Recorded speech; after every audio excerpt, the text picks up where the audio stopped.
Guys, welcome to the webinar, and I'm going to be going through some things that I think last time we did a run through of this last week, and we actually had a lot of people on, and what I was impressed with is that they stayed for the entire period of time. So I think there's a lot of material that's worth watching here. I'm hoping anyway. I think you're going to find a lot of this really good. So stay tuned, hang on. Get your seatbelts on and we're going to roll. So what I'm going to do is I'm going to walk through a PowerPoint presentation that I put together, and just on some history, a little bit about what's going on right now, putting some of these things about markets in perspective. So, I think you're going to find it helpful. Hope so anyway. And then we're going to have some questions at the end. So what I'm going to do is I'm going to walk through in here and just kind of walk you through what I'm seeing happening right now, how to avoid mistakes during market downturns. We go through these all the time, and people get the perspective. As I was talking to one person today, it was, man, we've never been through anything like this before. And I'm going to make some points about, have we ever been through anything like this before? And what my thoughts are regarding that thought process in general. So we're going to talk about that. And also, I just want to remind you that on our website, we have this area where, it's Relax About Money, where they can actually, if you have never worked with any of our people around, we got a lot of really great people around town, 30 years that I've been in this business, but all the people around me have at least 20 years experience. They're all degreed planners, so they all know what they're doing. And not only degreed planners, I think it's more important to actually talk about some of the other aspects that make them different. All of them, we've all came from brokerage backgrounds, working in big investment firms, banks, and even big mutual fund companies, and we all come from that background. And what makes a lot of these guys different is just the fact that it's an academic standpoint that we come at things from what we call an evidence-based approach. And that's really big in medical world, where you don't do anything unless there's evidence to back up the belief that you're actually teaching and the efficacy of what it is that you're doing. There has to be scientific evidence behind it. And that's why I like the scientific approach, not because it's complicated, and it's not that complicated. A lot of times it's much simpler. But academics, basically what they do is they take all this information out there. There's a ton of information. And what they do is they basically say, a lot of this junk that passes as investment advice, it's absolute junk. There are a few things that you do focus on, and those things are very, very important. But so much of the information we get about investing is absolute noise designed to sell investment products. So that's why we want to get away from that. So people can actually, schedule a call. We have virtual meetings. This goes for clients as well, where we can have virtual meetings where we actually do things via video as well, or phone calls. So, a lot of people doing social distancing. So we're setting up ourselves to be able to do that as well.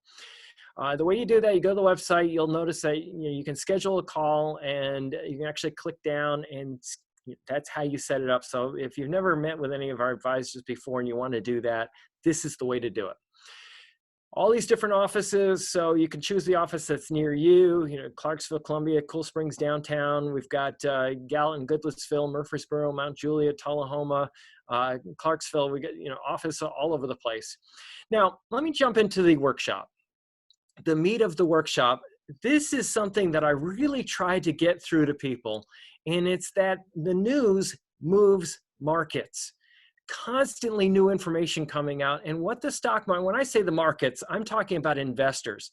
Investors are people that are buying and selling stocks. Every time you buy a stock or you sell a stock, it goes through what's called a market maker. Now, a market maker, when you think about, for example, toothpaste, you've got Walgreens makes a market for toothpaste. So does Kroger, so does Walmart. And when they buy toothpaste, they buy it from the producer and they sell it to you, and there's a markup in between. Well, how do we know what to pay for toothpaste? Well, it's the market determines what you should be paying. It goes back to Adam Smith, the 1700s. He had the Wealth of Nations. Literally, one of the reasons that America is the amazing success story that it is because of some of what Adam Smith was writing in the 1700s. And the interesting thing is not only is America this amazing success story, But all these countries around the world, I was talking to a client the other day, and he was talking about how capitalism, unlike a lot of what we're hearing out there, is actually flourishing all over the world. And I said, you know what you're saying is absolutely true. There's a really interesting video where this guy is talking about, he's got this chart, and he's got the y-axis and he's got the x-axis, and on the y-axis he has life expectancies, and the x-axis it's wealth, and what's happening is life expectancies and wealth are both going up all around the world. And we have little glitches back and forth. 2008 dropped, and we just had a recent drop, but it's actually going the right direction, which is northeast on the chart. And the point being is that with capitalism and the growth of markets around the world, it is all driven by what Adam Smith wrote in the 1700s. And what he said was this.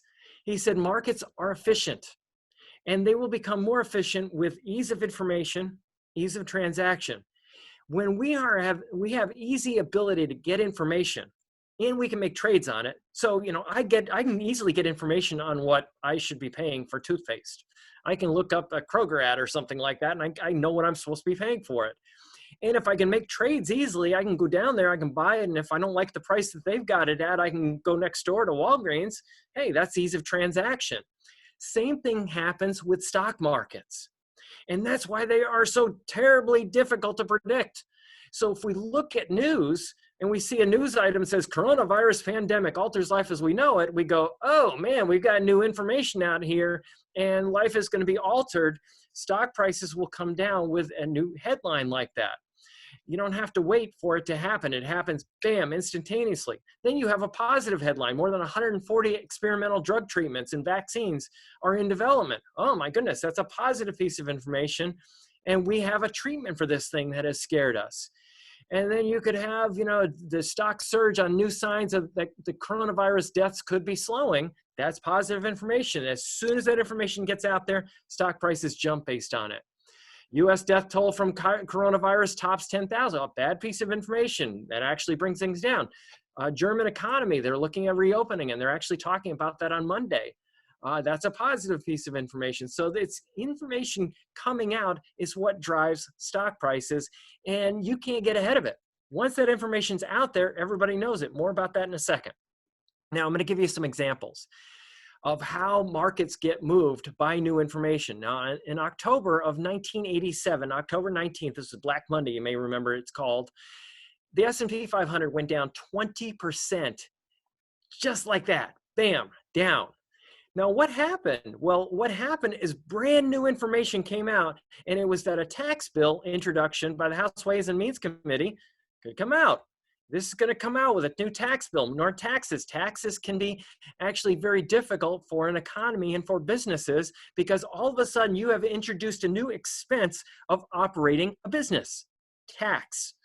And because of that, stock prices will go down right away to actually to account for that new tax and that new expense that these companies are going to have to take on. Another thing that happened, high trade deficit figures pressured the US dollar. That can be a negative for stocks right there. And then you had growing debt concerns. Now, the interesting thing about the national debt, let me just talk about that for a second, because I was an economics major, and I'm going to tell you something. We have talked about the debt forever and how it was going to sink us and how interest rates were going to climb and they were going to shoot up and they were going to be hit record highs and it was going to destroy the economy. I have heard that for well over coming up on, oh my goodness, this actually scares me. It's not quite 40 years, but it has been a long time that we've been dealing with that. As a matter of fact, my son and I got into a conversation and I was kidding with him. I said, Andrew, I am going to bug you and I am going to pick on you until I'm 80, I said. And he goes, Dad, it's only 24 years away. He says, I can put up with it for that long. And I thought, oh man, that's scary. that's terrible. But anyway, I have heard about the debt is going to, and you know what, and I'll talk more about the debt in a second, but the reality of it is there are all kinds of predictions always out there about what's going to happen in the future. And the reality of it is most of this stuff, it's, they fear. You probably heard the acronym before, FEAR, false evidence appearing real. We always hear how terrible things are going to be, but we tend to come out of things for reasons that I'll talk about in a second.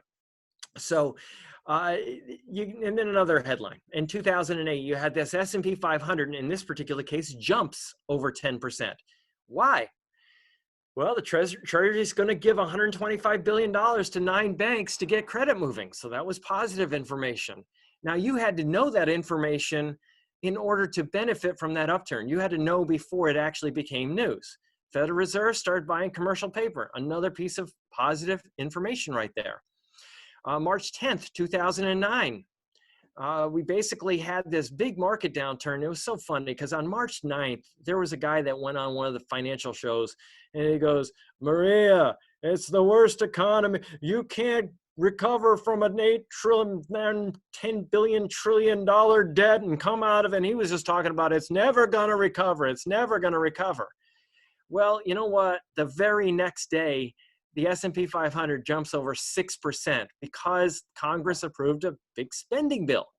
Now, a lot of people say, well, I don't like government spending. Well, you know, and the reality of it is during downturns, a lot of time, the only entity that will spend money would be the federal government, you know, because they're the only ones that can go and have the deep pockets and spend money during times like that. I remember going on Fox 17 and being asked all kinds of questions when we were having that big downturn in 2008, 2009. And one of the questions they asked is, how can this ever recover? This is terrible. They got TARP. Oh my goodness, the government's gonna be spending a bunch of money buying a bunch of garbagey assets. Paul, what are they doing? And I said, the reality of it was Charlie Chase and Kelly Sutton were on there and they were asking me this question. I said, guys, here's the deal. What got us out of the Great Depression? And Charlie goes, well, World War II. And I said, yeah, what it was a great giant spending program. We bought tanks that got blown up, ships that got sunk, and airplanes that got shot out of the sky. So, you know, government spending, you may like it, you may hate it, but, you know, it actually has a positive impact many times on stock markets for many different reasons that it's, you know, why? Well, you know, because of the fact that, A, it could be, you could say, well, it could be inflationary. Well, you know what? You know why I own stocks? Because it could be inflationary. That's absolutely true. It can be. What's inflation? Prices going up. We can have prices go up.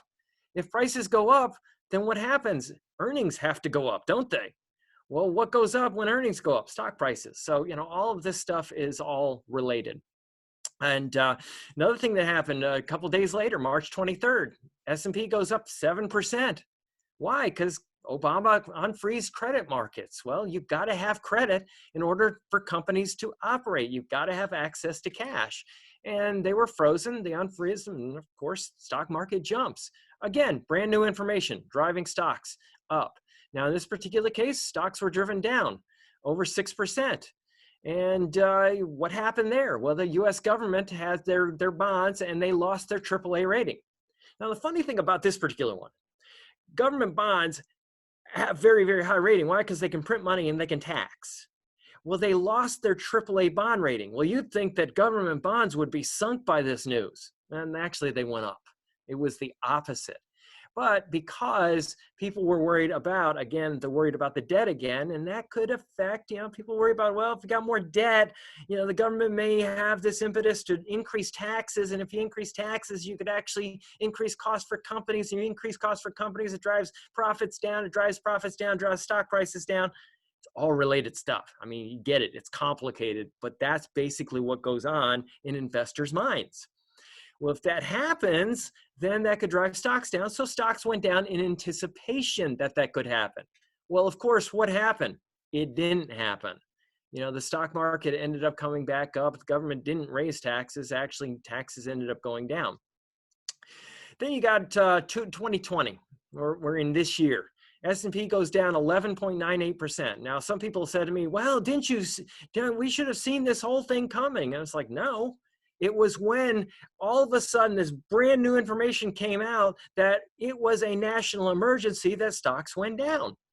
It was a brand new piece of information that drove the market down significantly that fast when that new information hit.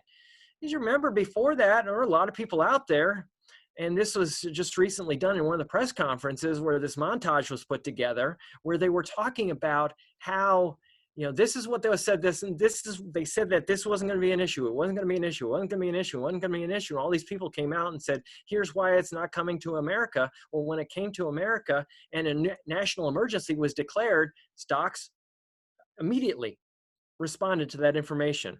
And the CDC recommended that all major events be postponed. Well, that was going to have a negative impact on commerce.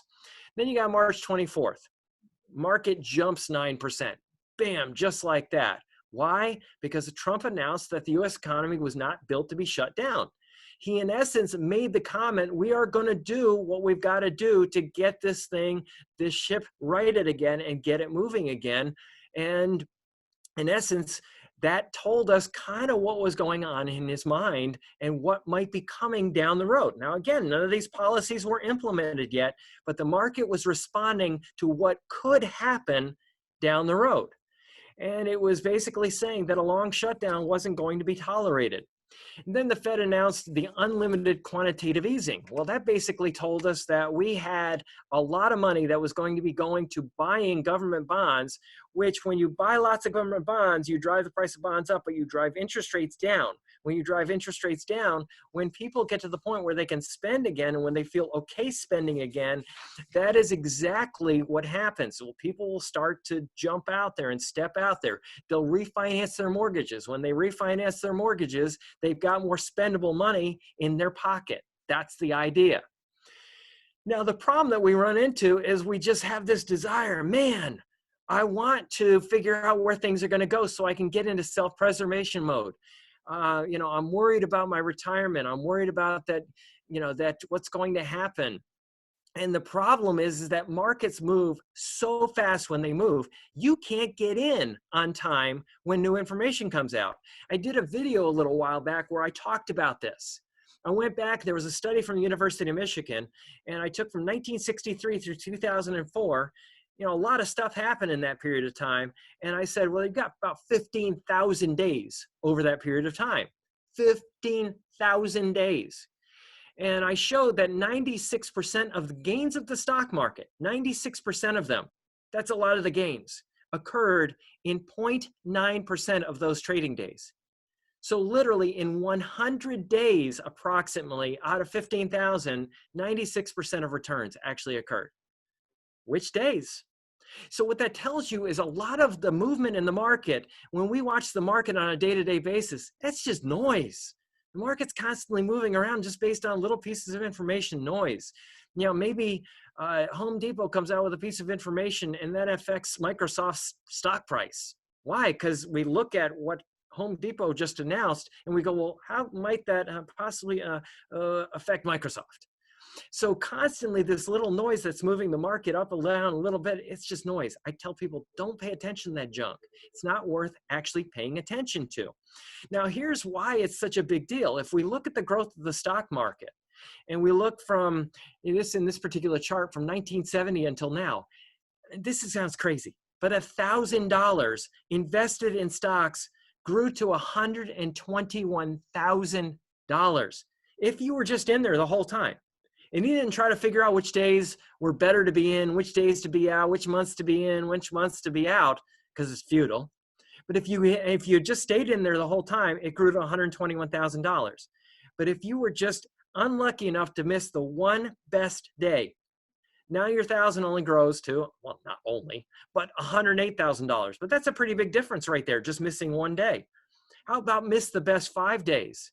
Now you're down to $77,000. Miss the best, let's jump down to 25 days. You're in there the whole time, but you miss the best 25 days. Now your $1,000 grows to $26,000 versus $121,000. You miss a little and you miss a lot. So why do markets go down? That's a question, you go, well, why do they move? Why do they fluctuate the way they do, Paul? Well, this may seem obvious, but it's math. That's all it is. So let me just walk you through an example to help you understand the math of this. Let's say I've got a company and they've got no assets. This is a crazy company. They've got no buildings. They've got no land. They've got no equipment. They've got no inventories. They've got nothing. All we know about this company is that they've got $100 in profits that are going to come about in 1 year from today. We think that they're going to get $100 in profits. And because I own the company, that $100 is in essence mine if I own the whole company.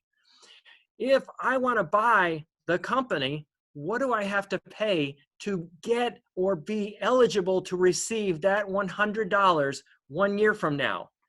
Well, I would have to figure out what rate of return I need.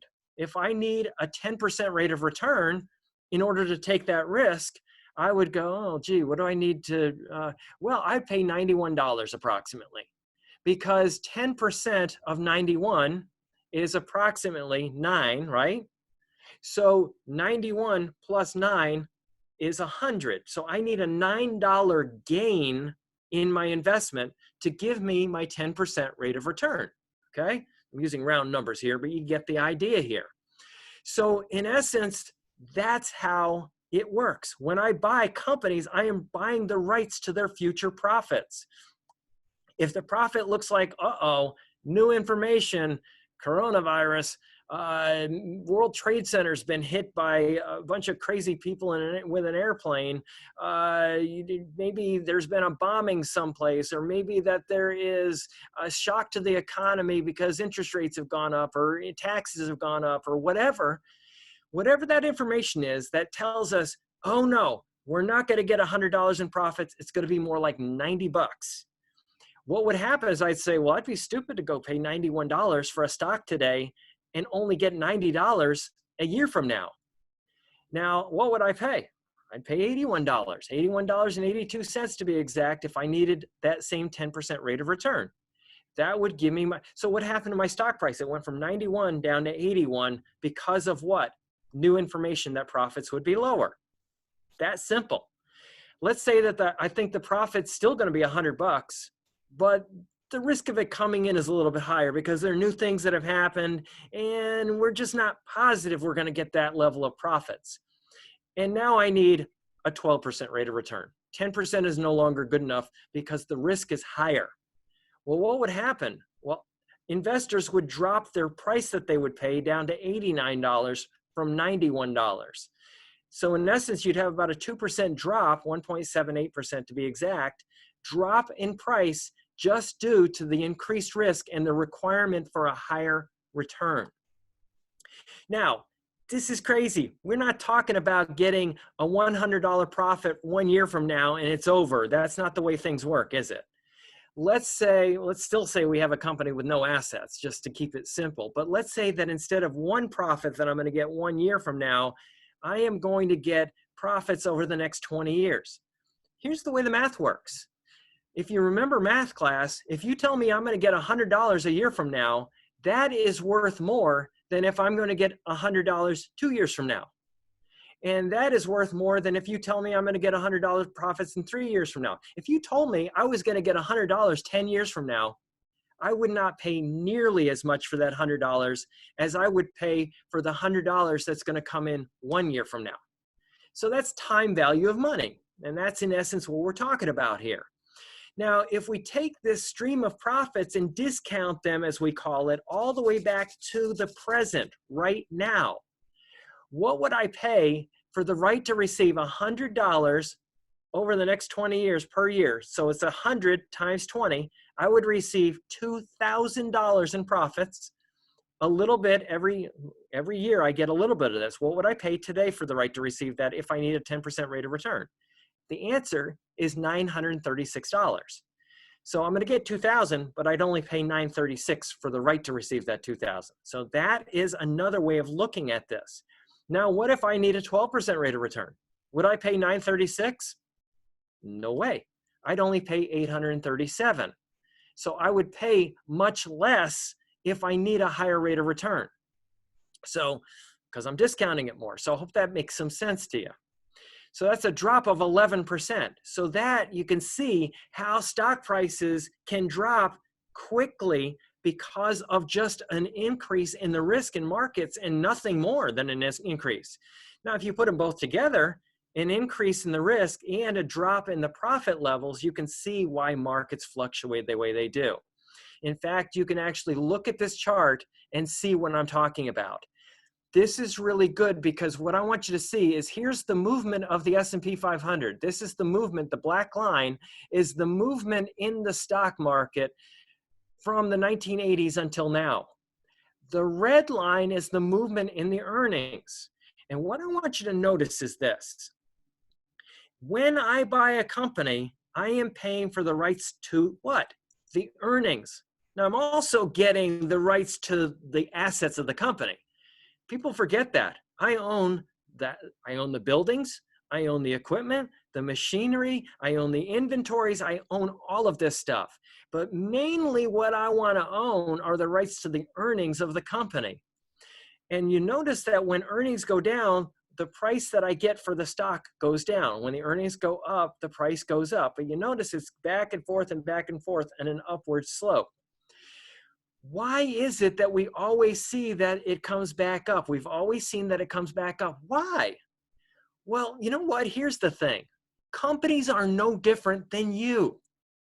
And, you know, I was thinking about this morning. They're no different than you. You know, think about your household. You have money coming in your household. We call that earnings, right? So you have your earnings from your job, or if you're retired, you have earnings from, you know, maybe investment portfolios that are kicking off income and Social Security that's kicking off money to you every single month, right? Now you have those earnings, and then you take away from that what? Your expenses.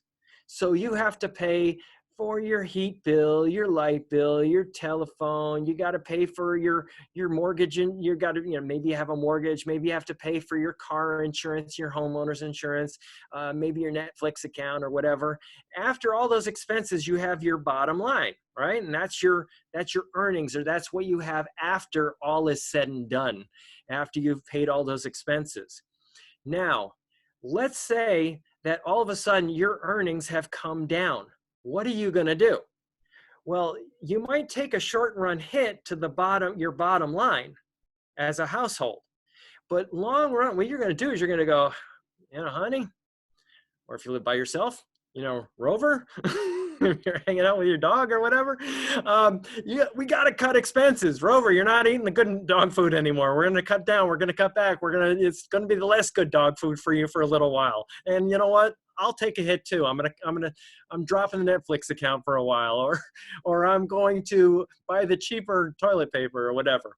I'm going to take a hit. I'm not going to go out to dinner as much. You know, whatever you got to do, you're going to cut your expenses is what's going to happen, right?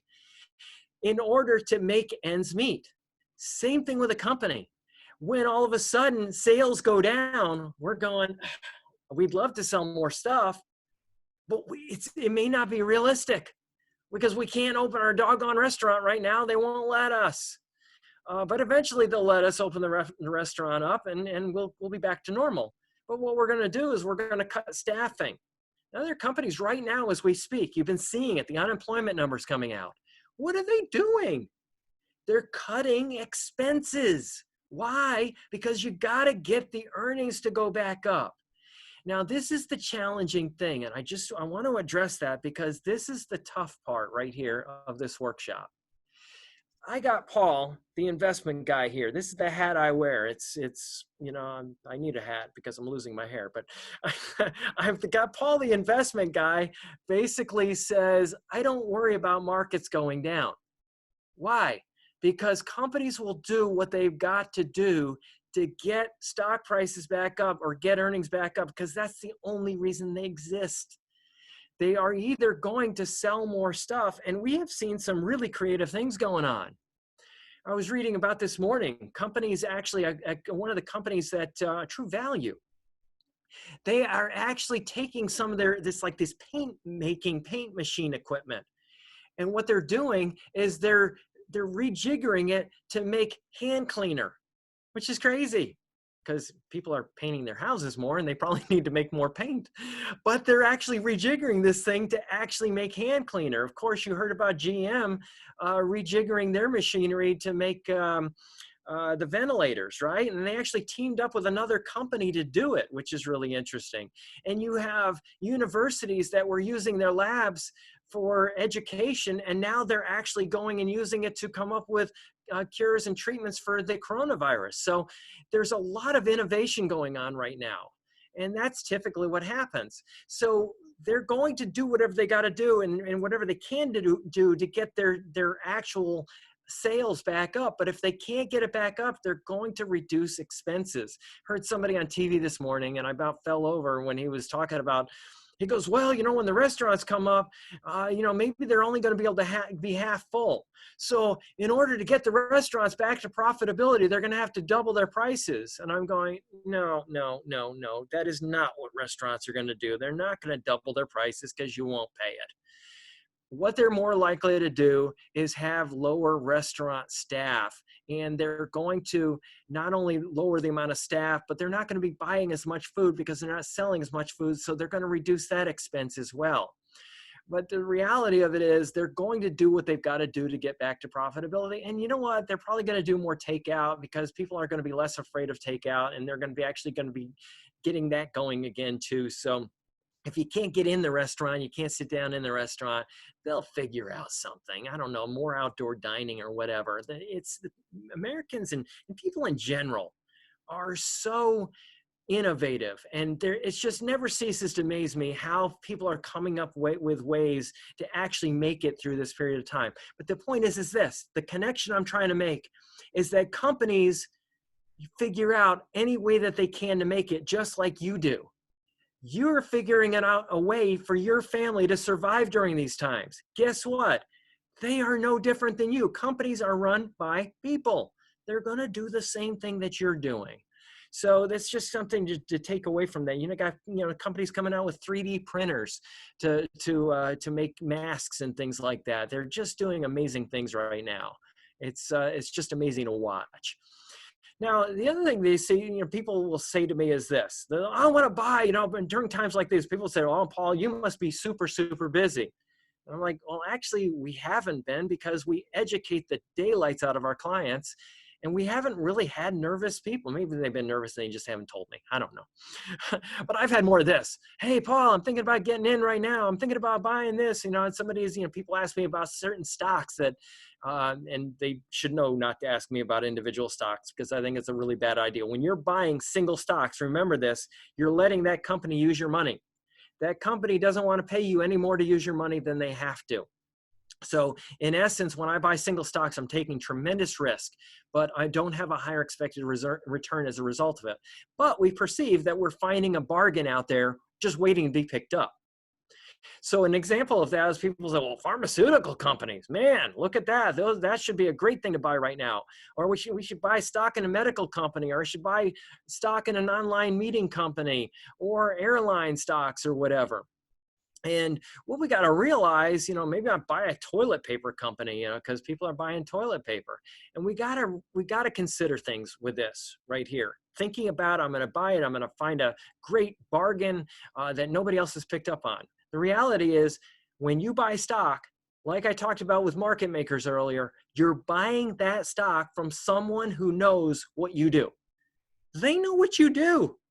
If you're buying that airline company, you're buying it from somebody that's willing to sell it. If you're buying that toilet paper company, you're buying it from somebody who's willing to sell it.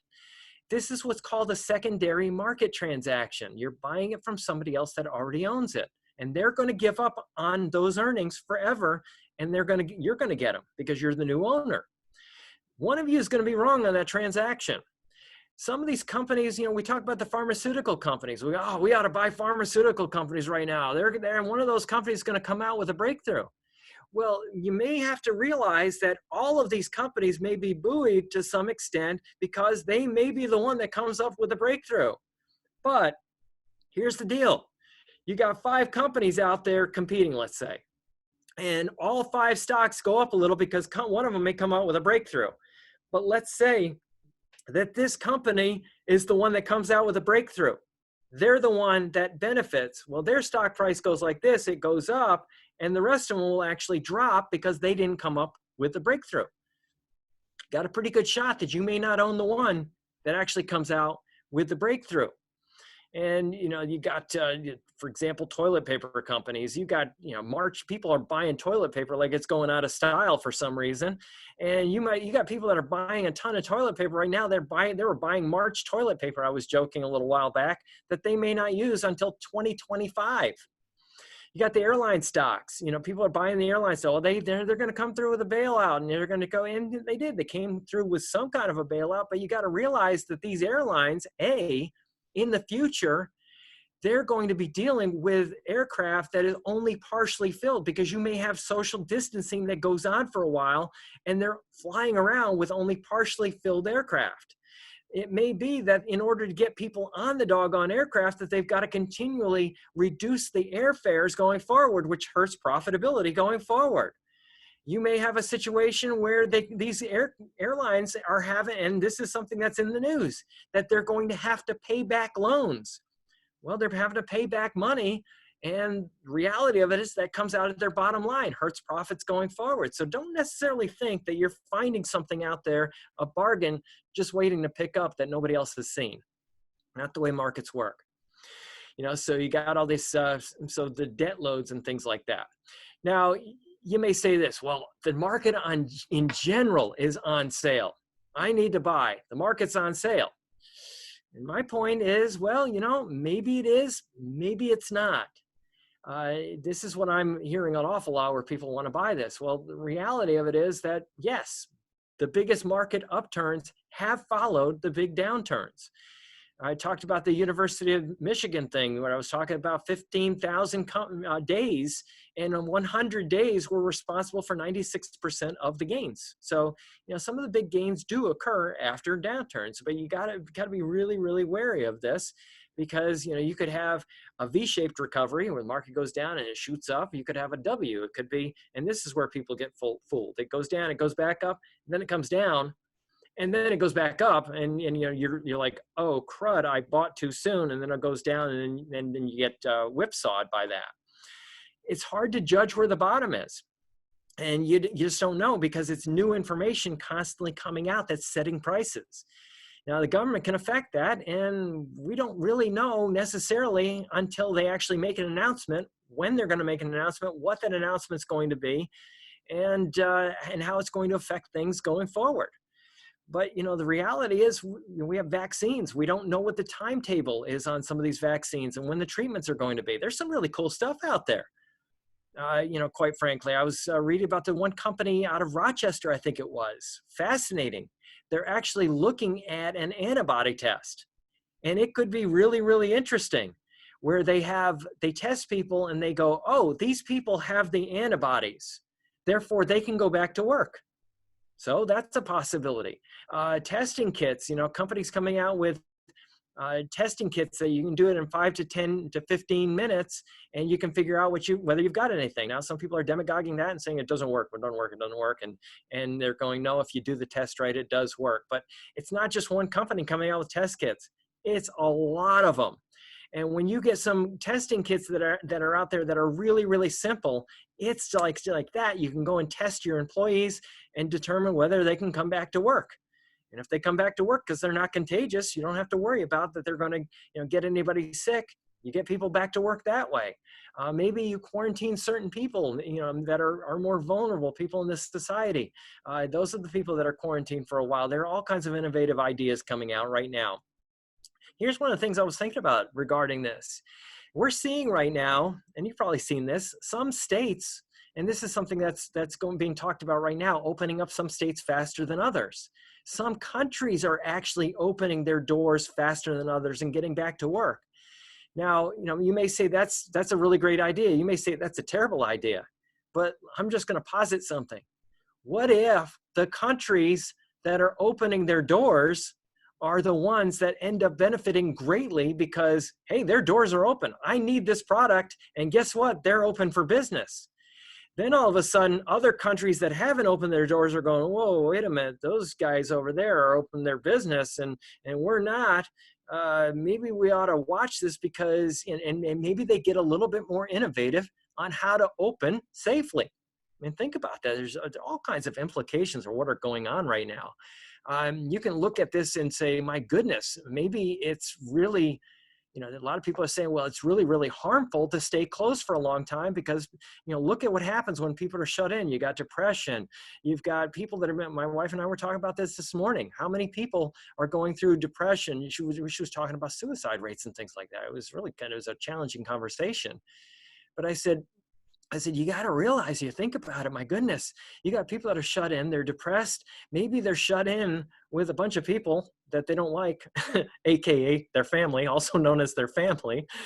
Maybe they're in a position where they're in, they're, as it's challenging when you're sitting at your house and you're hearing nothing but the media telling you how dismal things are.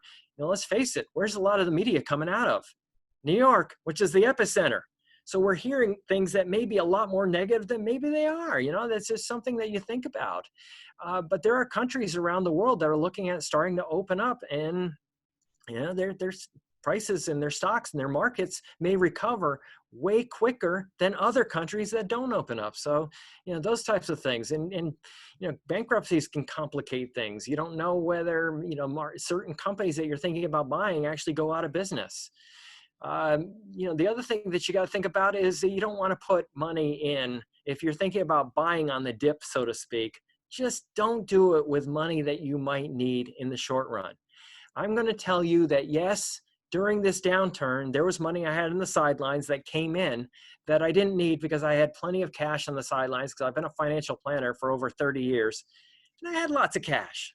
I tend to be very, very cautious as a human, and I keep money on the side in cash for emergencies.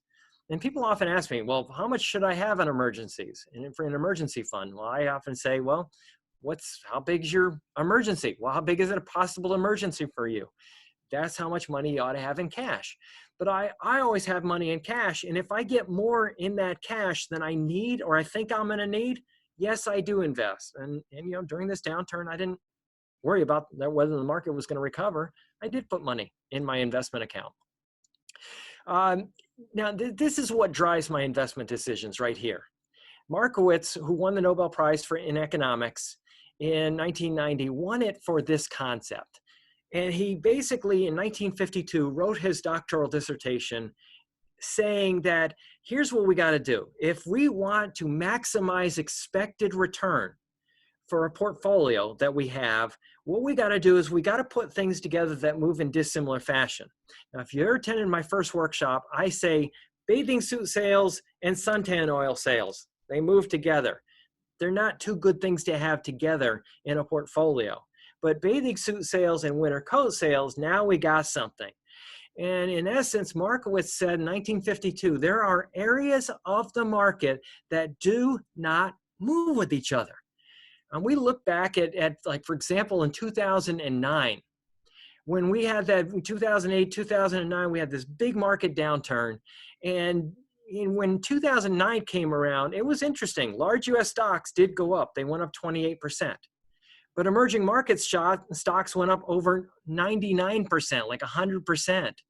So they move in dissimilar fashion. Now, they may move the same direction, but in dissimilar amounts. Some years it can be opposite. When we had the tech bubble burst, growth stocks went down 10%, value stocks went up 10%. In 2001, growth stocks went down 12, small companies shot up like 30%. So you can get enough dissimilar price movement where you can put things together and you get a benefit from that in reduced risk. And that's what Markowitz was saying. He said, if you don't need, and this is, I'm just going to walk you through these time horizons. If you basically say, hey, look, this is money I'm not going to need, and in 10 years, I'm going to spend every dime of it.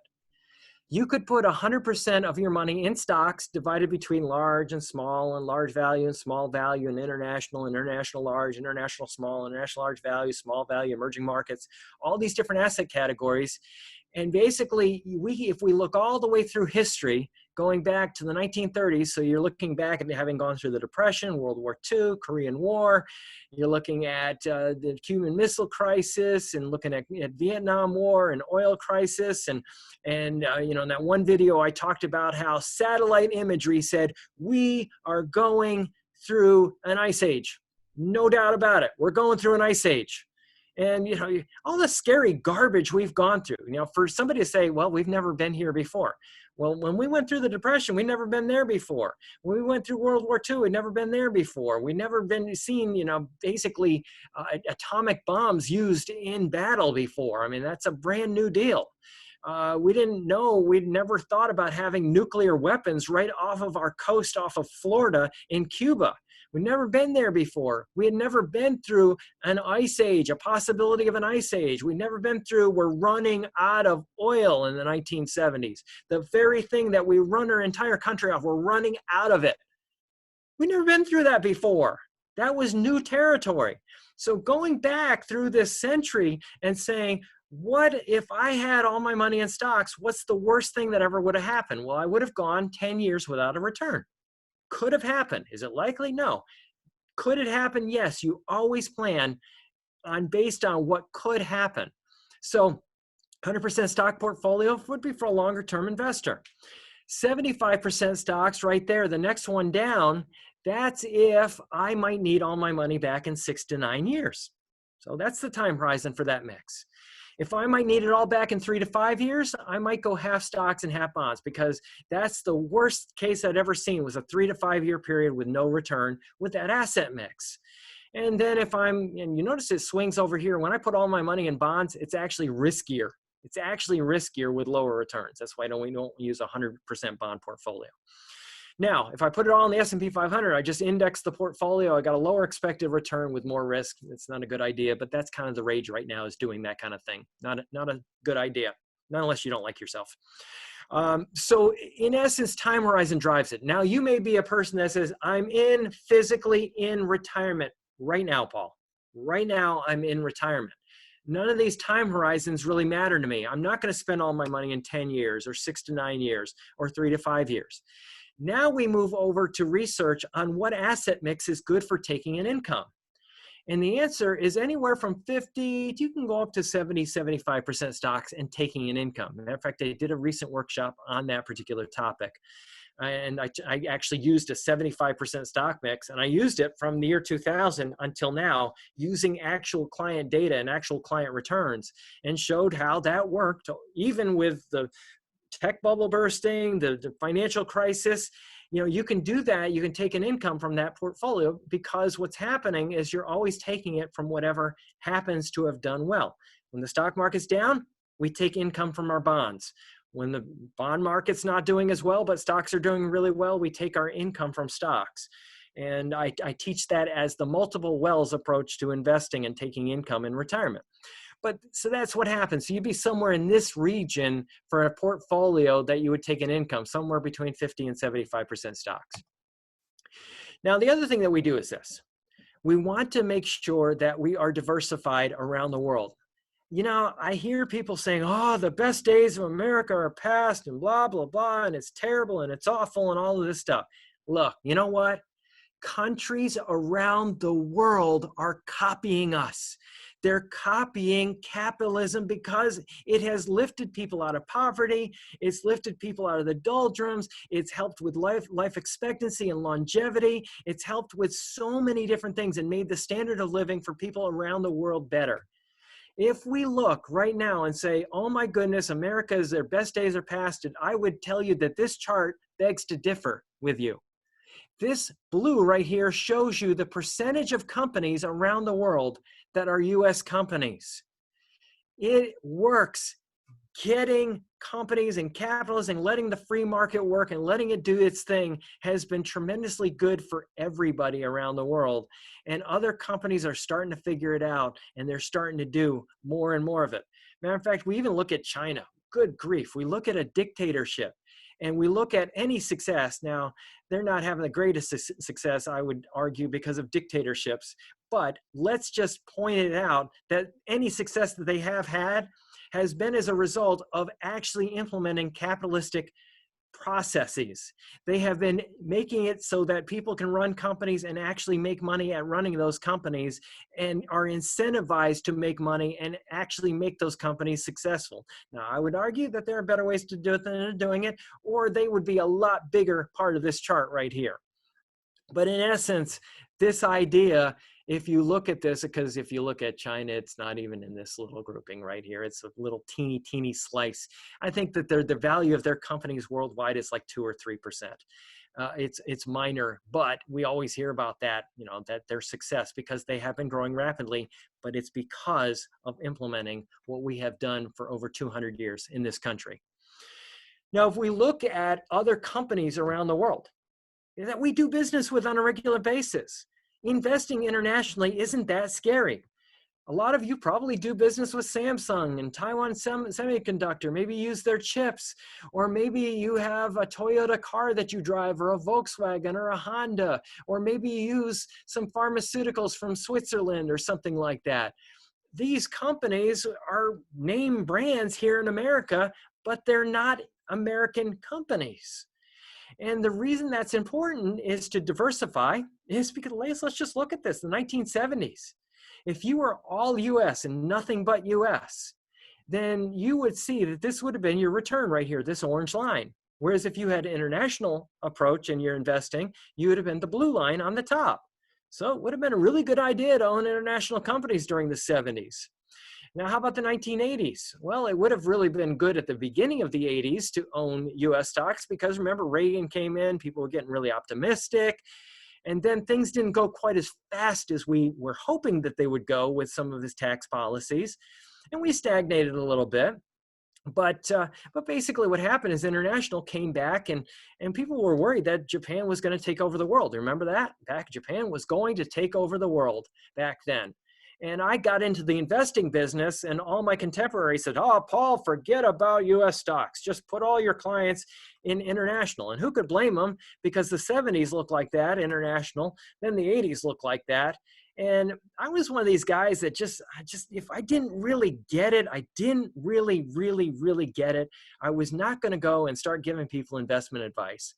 Luckily, I didn't do that, and I didn't go and put a bunch of people all in international stocks because the 90s looked like this.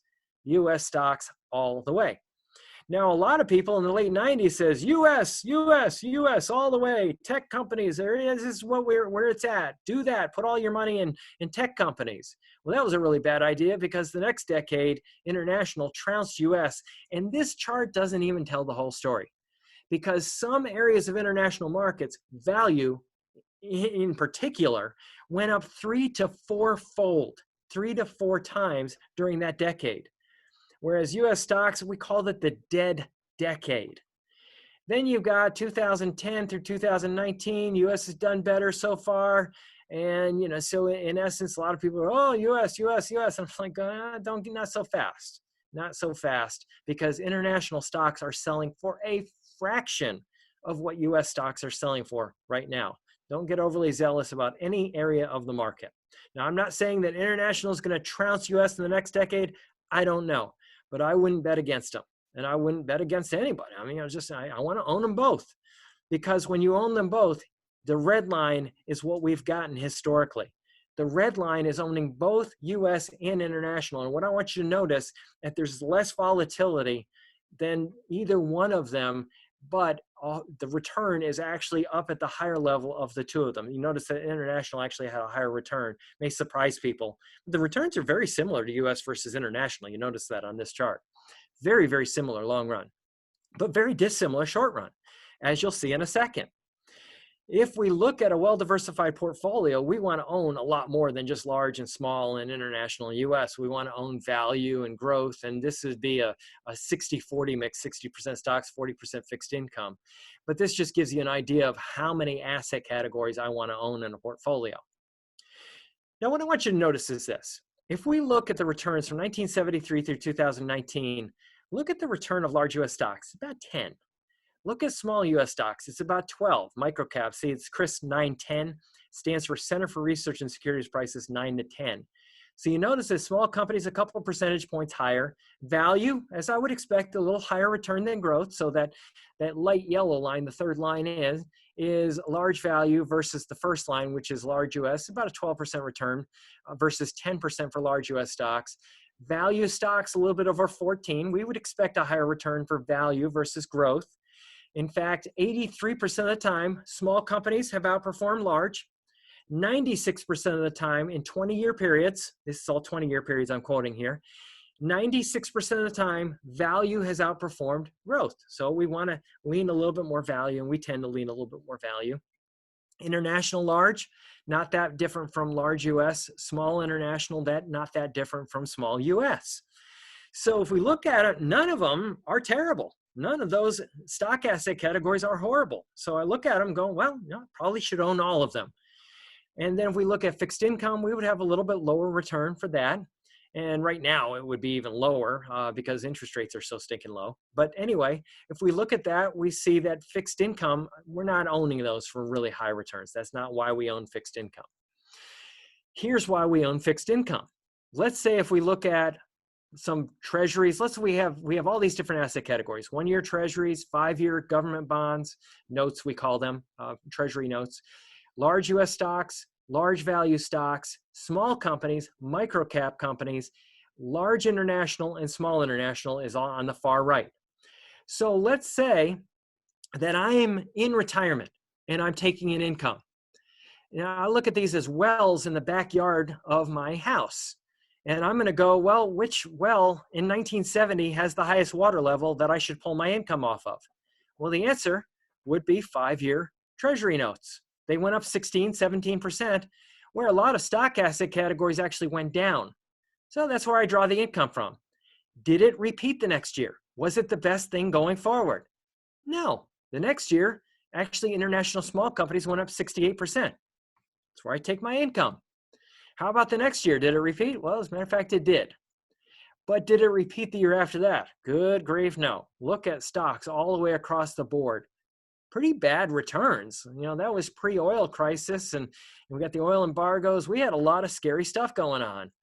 And, if a portfolio, you were diversified and you were in retirement, you would have had maybe anywhere from, 50 to 20, 25 to 50% of your portfolio down here in your fixed income. And you would have had plenty of money to pull off of for income during that stock market downturn. How about 1974? Again, fixed income saved the day when your stocks actually went down across the board. How about 1975? Was it the end for the stock market and it's over? People were talking about we're running out of oil. We're running out of the very thing that we run our country on. Yet that didn't stop small US stocks from going up 72%. And all across the board, not that everything went up a lot, but that happened to be the highest returning area of the market. Now, what happened to cause things to come back? Well, companies got real innovative and they said, we got a problem here. When we drill down, we can't find any oil. But somebody said, hey, what if we don't just drill down, but we drill sideways? They found oil, they solved the problem. Now, if they didn't find oil, they probably would have figured out how to tap natural gas or hydrogen, or, they figured out something else. But the reality of it is, that's what companies do. That's what companies are doing right now with the coronavirus. They're figuring out a solution and something to solve the problems that we're dealing with. Every year, you notice it's something different has the best return, all the way through the 90s. From 1994 on, we look here, we see all the way to 2019, it's something different all the time. And that's the beauty of the stock market. That's the beauty of investing worldwide, globally, in lots of different asset categories. And I didn't even include all the asset categories here. This is why we broadly diversify, because long run, all these asset categories have respectable returns. Short run, they're dissimilar as they possibly can be. Now, what is true diversification? It is not, I own a bunch of different mutual funds. So often people come in and go, I got this fund, this fund, this fund, this fund, this fund.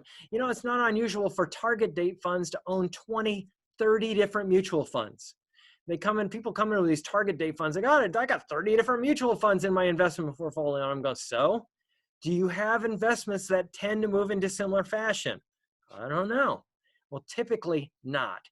So if we look at how we should diversify, we should own US stocks, yes, but not just big US companies. We need to own small companies because we have a greater expected return there. We should own growth and value. Where do we expect more return? Small or large? Small. Large companies, we might have 500 companies in a portfolio that is embodying large growth US companies. We call it the S&P 500. When we're dealing with large value companies, there are about 300 plus companies there. When we deal with small growth companies, there are about 2,000 companies right there, and about 1,000 small value companies. Here's where I don't want to go wrong. I do not want to own individual stocks. I want to own lots and thousands of companies.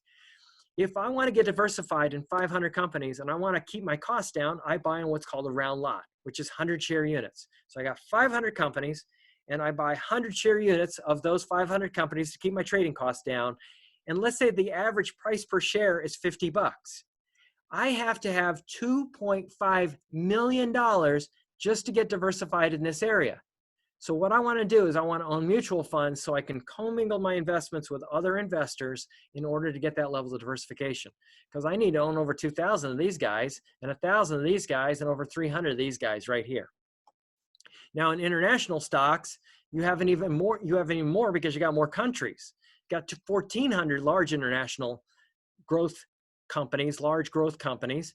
You got about 500 value companies plus, you got about 2,000 small growth companies and over 4,000 small value companies. So lots and lots of diversification. Then in emerging markets, you have about 7,000 stocks. So diversification, I'm talking tens of thousands of companies in a well-diversified portfolio. But here's what we see in typical target date funds. If you're retiring in 2040, this is what's pushed heavily on people at work. Just put your money in this target date 2040 fund. This fund right here that I'm showing has $49 billion in assets in it. I looked at Morningstar the other day. A lot of money. Where are they investing the money? Mainly, you notice right here, in giant and large companies. Almost nothing in small and micro cap companies. 4%, 0.7%. Almost nothing in the area of the market that has the higher expected return. And you can see that right here, how it's all focused mainly on that large blend area of the market. Right up here, this top line tells me it's investing in large companies, and that tells me what kind of large companies, blend or growth companies. So in my chart where I did the T, it's in the lower right-hand corner or lower left-hand corner. So it's mainly investing where I expect the lowest return. Why would they do that? Because Americans are more familiar with those particular companies. That's why. Because they know you're comfortable investing in large growth companies like Microsoft, like Apple. But the reality of it is that's where the lower expected return is. If you look at T. Rowe Price, they're not doing anything different. They got $12+ billion in their target retirement fund, basically sitting in the same area. Mainly in really big companies, not much in small companies, not much in micro. Up in this top quadrant, again, right up here. How about the Fidelity Freedom Fund? Retiring in 2040, just buy this fund, $8.4 billion in it. Mainly in the same area of the market, mainly there. So a lot of people think they're diversified, but they're really not. Take the average 10 biggest target date funds. Where's the money? Up in that top area, 24%, 28%, 24%, almost nothing down in small companies. This is what worries me more than anything. Americans aren't really well diversified. They're just not. Investment companies tend to do this. Why? For marketing reasons. Because you're more familiar with it, you're more comfortable, you're more likely to stick with them, and their job is to get and attract assets. Now, let's look at market recoveries. Let's look at 1973 and look at the period from 1973 through 1989. Now, 1973, 1974, they were tough years. There wasn't an area of the market, large, small, large value, small value, international, international, small. Every area of the market went down. You notice right here, an aggressive mix went down 36%. That's a big downturn. What happened when it came out? Did they all recover at the same rate? No, they didn't.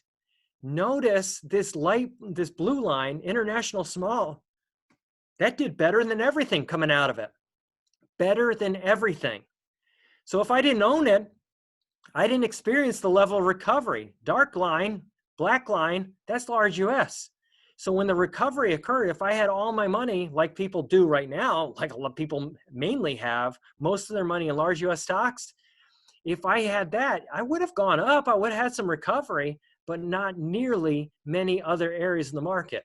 Now, this is a little deceptive right here, because what you're seeing right here is a chart where every increment of the chart is 10 times the previous increment.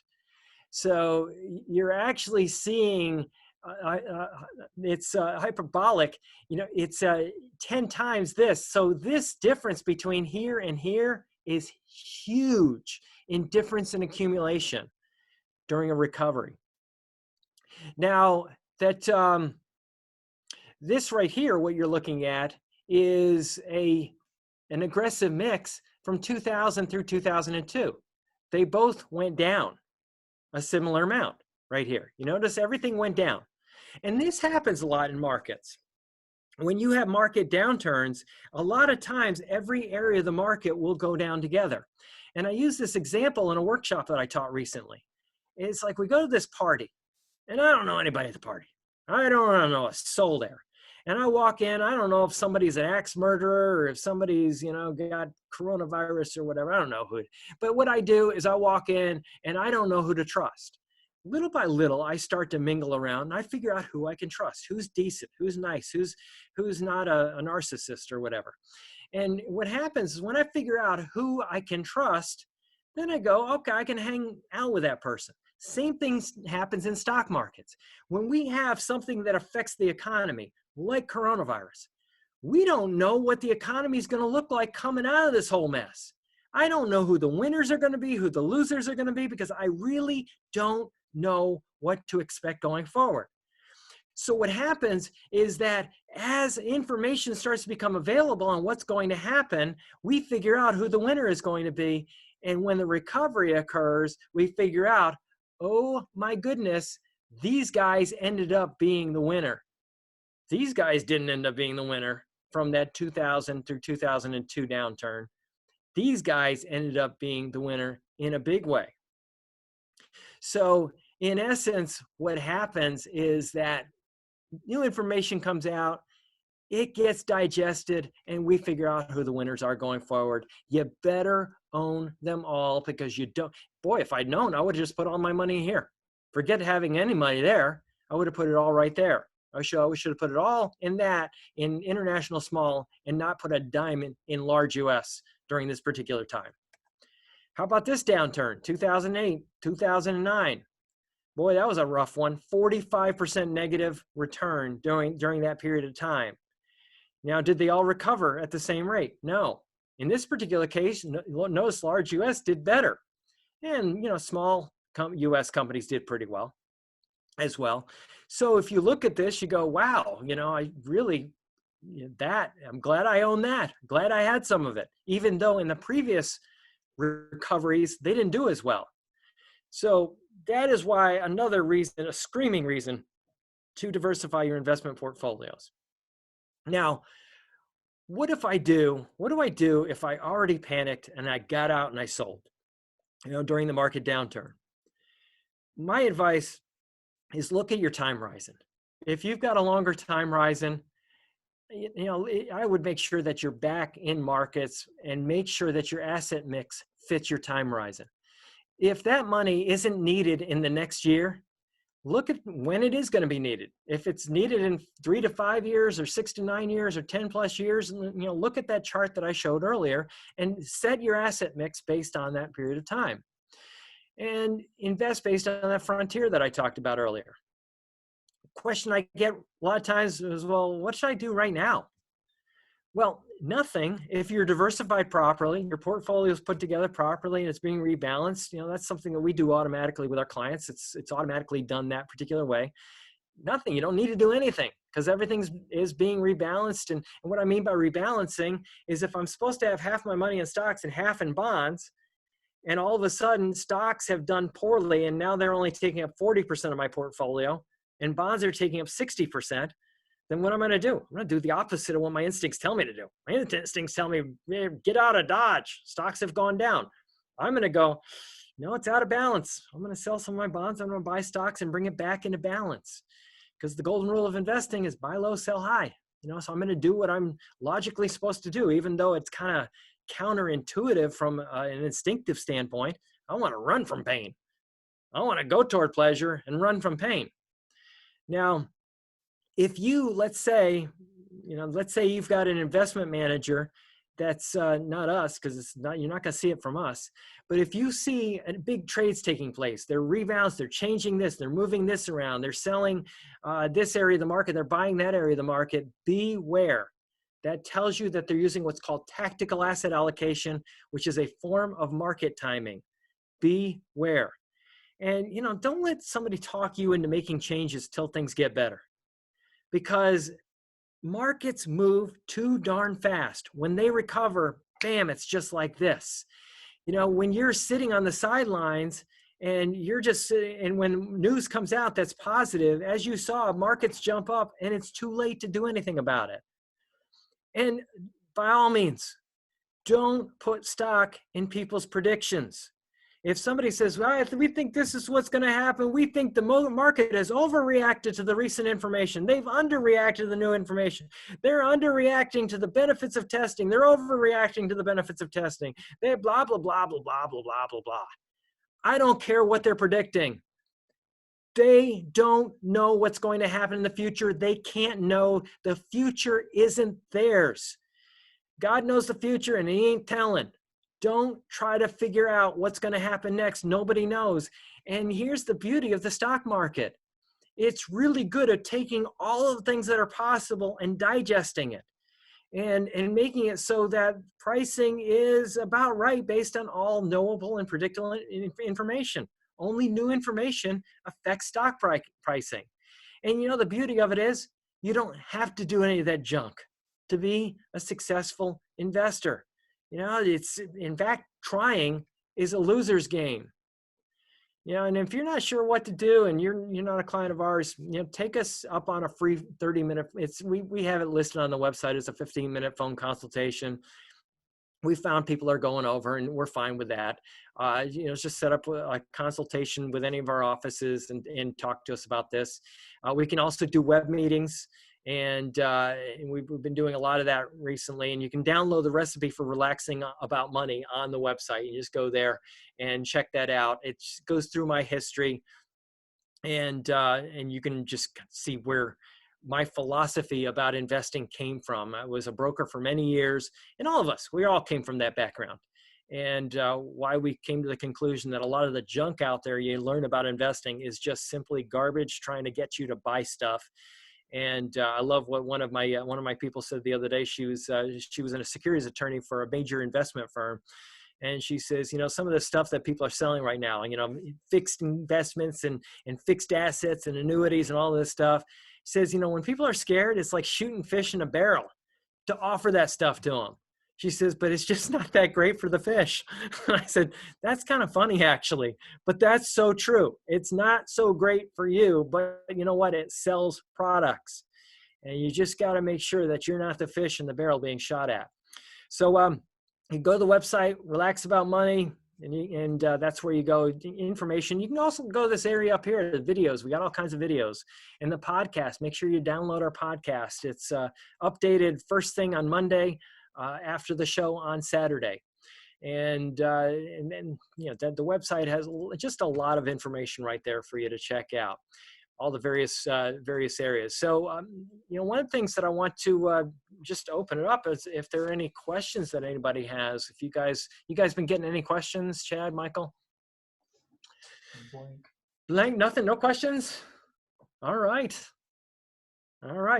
So, it was one of the things that I want to just leave you with here is we are going to be continually, I did such a great job that there are no questions.